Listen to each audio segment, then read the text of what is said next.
காலையில் ஆச்சுன்னா இந்த பயபிளை எழுப்புறதே ஒரு பெரிய வேலையாக இருக்குது. Yazhini, Yazhini get up Yazhini. Yazhini get up. Get அப் அப்படின்னா பெட்டை விட்டு கம்ப்ளீட்டாக வெளியே வந்துடுறது. So that is get up. Yazhini, first you wake up, then get up.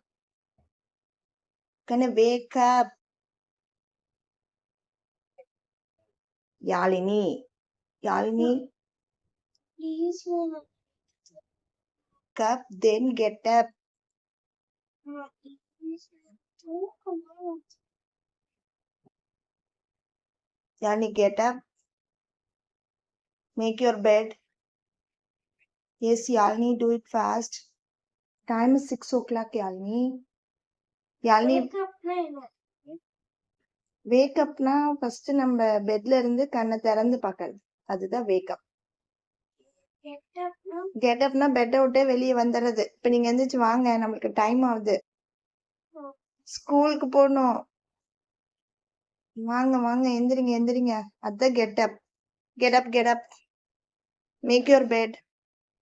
Make your பெட்னா என்ன? Make your bed. வழியாக இந்த பயபிளை எழுப்பியாச்சு. மேக் யுவர் பெட் அப்படின்னா இந்த மாதிரி நம்மளுடைய பில்லோஸ் அண்ட் தென் பிளாங்கெட் எல்லாத்தையும் அரேஞ்ச் பண்ணி வைக்கிறதுக்கு தான் மேக் யுவர் பெட். ஸோ இன்றைக்கி நம்ம 2 ஃப்ரேசல் வேர்ப் கற்றுக்கிட்டோம். ஒன்று வந்து wake up and get up. மெயினாக இதை வந்து உங்களுடைய கிட்ஸுக்கு யூஸ் பண்ணுங்கள். அவங்களுக்கு இப்போ இருந்தே பேச கற்றுக் கொடுங்க. Yes, thank you so much and we will see you on next. Bye guys.